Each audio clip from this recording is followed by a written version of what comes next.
नमस्कार दोस्तों, अंकित coaching YouTube channel पर आपका हार्दिक स्वागत है। पिछली वीडियो में हमने आपके लिए कराया था राजस्थान की आंतरिक प्रवाह की नदियों के बारे में और आज हम आपसे चर्चा करेंगे राजस्थान की आंतरिक प्रवाह की सबसे लंबी नदी घग्गर नदी के बारे में। तो सबसे पहले अगर मैं बात करूं तो राजस्थान की आंतरिक प्रवाह की जो सबसे लंबी नदी है, तो राजस्थान की आंतरिक प्रवाह की जो सबसे लंबी नदी है उस नदी का नाम है घग्गर नदी। क्योंकि घग्गर नदी की कुल लंबाई 465 किलोमीटर, जबकि राजस्थान में घग्गर नदी की जो लंबाई है वो लंबाई है 100 किलोमीटर। यदि इस नदी के मैं उद्गम स्थल की बात करूं तो इस नदी का उद्गम स्थल शिवालिक की पहाड़ियां कालका हिमाचल प्रदेश से होता है तथा शिवालिक की पहाड़ियां कालका हिमाचल प्रदेश से निकलने के बाद यह नदी हरियाणा में बहती है। कहाँ बहती है भाई? हरियाणा राज्य में बहती है। हरियाणा के बाद यह नदी पंजाब राज्य में, कहा तो भाई पंजाब राज्य में बहती है और पंजाब राज्य में बहने के बाद यह नदी हनुमानगढ़ जिले में एक गांव है और गांव का नाम तलवाड़ा गांव। कौन सा गांव भाई? तलवाड़ा गांव। तहसील टिप्पी तहसील। कौन सी तहसील भाई? टिप्पी तहसील। और जिला का नाम है भाई हनुमानगढ़ जिला। कौन सा जिला भाई? हनुमानगढ़ जिला। तो घग्गर नदी राज्य में तलवाड़ा गांव, टिप्पी तहसील, हनुमानगढ़ से प्रवेश करती है तथा यहाँ से प्रवेश करने के बाद यह नदी बटनेर नामक स्थान पर, कौन से स्थान पर भाई? बटनेर नामक स्थान। और बटनेर नामक स्थान भाई हनुमानगढ़ जिले में। कौन से जिले में? हनुमानगढ़ जिले में। यह नदी तलवाड़ा गांव, टिप्पी तहसील, हनुमानगढ़ में प्रवेश करती है। उसके बाद में यह नदी बटनेर तक पहुंचती है और बटनेर में जाकर यह नदी विलुप्त हो जाती है। लेकिन कभी कभी इस शिवालिक की पहाड़ियां कालका हिमाचल प्रदेश में जब पानी की आवक या वर्षा अधिक होती है तो यह नदी बटनेर नामक स्थान हनुमानगढ़ से आगे बहती है और आगे बहकर गंगानगर जिले में प्रवेश करती है तथा गंगानगर जिले के सूरतगढ़, कौन सा गढ़ भाई? सूरतगढ़ के बाद यह नदी अनूपगढ़ में बहती हुई, कहाँ बहती हुई भाई? अनूपगढ़ में बहती हुई पाकिस्तान में प्रवेश करती है तथा पाकिस्तान में प्रवेश करती है और पाकिस्तान में एक स्थान पड़ता है भाई पोर्ट अब्बास नामक स्थान। कौन सा स्थान? पोर्ट अब्बास नामक स्थान। और पोर्ट अब्बास नामक स्थान पर जाकर विलुप्त हो जाती है। लेकिन पाकिस्तान में जब यह नदी बहती है तो इस नदी के प्रवाह क्षेत्र को या घग्गर नदी को हकरा के नाम से, किस नाम से जाना जाता है भाई? हकरा के नाम से। किस नाम से?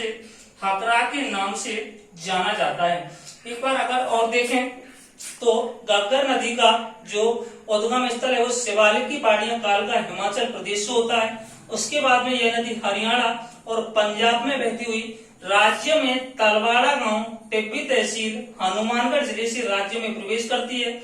उसके बाद में बटवे नामक स्थान पर विलुप्त हो जाती है। लेकिन जब इस घग्गर नदी में पानी की आवक अधिक होती है तो यह नदी बटनेर से आगे चलकर गंगानगर जिले की सूरतगढ़ एवं अनूपगढ़ तहसीलों में बहती हुई पाकिस्तान में चली जाती है और पाकिस्तान में पोर्ट अब्बास नामक स्थान पर जाकर विलुप्त हो जाती है। लेकिन कई बार क्वेश्चन पूछा जाता है कि पाकिस्तान में घग्गर नदी के प्रवाह क्षेत्र को किस नाम से जाना जाता है? तो हकरा के नाम से। किस नाम से भाई? हकरा के नाम से। यदि इस नदी के उपनामों की बात करें, किसकी बात करें? उपनामों की, तो इस नदी को मृत नदी के नाम से, कौन सी नदी के नाम से भाई? मृत नदी के नाम से। इस नदी को नट नदी के नाम से। कौन सी नदी के नाम से? नट नदी के नाम से। इस नदी को सोतर नदी, कौन सी नदी भाई? सोतर नदी के नाम से। इस नदी को राजस्थान का शोक क्या कहा जाता है भाई? राजस्थान का शोक। और राजस्थान के शोक के नाम से कौन सी नदी? घग्गर नदी को जाना जाता है तथा राजस्थान की एकमात्र अंतरराष्ट्रीय नदी, और राजस्थान की एकमात्र अंतरराष्ट्रीय नदी। और अंतरराष्ट्रीय नदी क्यों कहा जाता है? क्योंकि यह राजस्थान की एकमात्र ऐसी नदी है जो राजस्थान में बहने के पश्चात दूसरे देश में बहती है या पाकिस्तान में बहती है, इसीलिए इसे राजस्थान की एकमात्र अंतरराष्ट्रीय नदी भी कहा जाता है। तथा यह नदी वैदिक कालीन, और वैदिक कालीन कौन सी नदी भाई?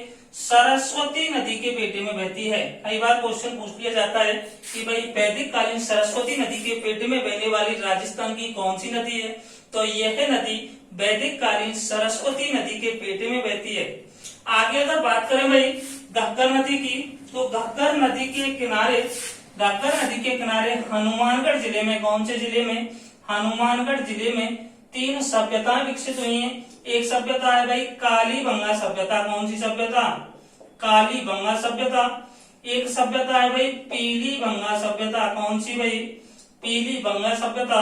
और एक सभ्यता है भाई रंगमहल सभ्यता, कौन सी सभ्यता, रंगमहल सभ्यता। तो हनुमानगढ़ जिले में घग्गर नदी के किनारे कालीबंगा सभ्यता, पीलीबंगा सभ्यता और रंगमहल सभ्यता विकसित हुई हैं। तथा हनुमानगढ़ जिले में इस घग्गर नदी का जो प्रवाह क्षेत्र है, इस घग्गर नदी के प्रवाह क्षेत्र को नाली के नाम से, किसके नाम से भाई, नाली के नाम से।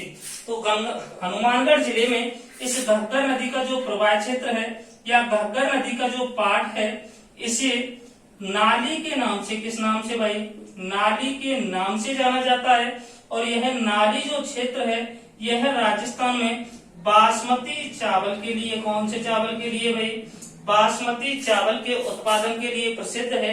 इसीलिए इस नाली क्षेत्र हनुमानगढ़ को राइज बेल्ट के नाम से, किस बेल्ट के नाम से भाई, राइज बेल्ट के नाम से जाना जाता है।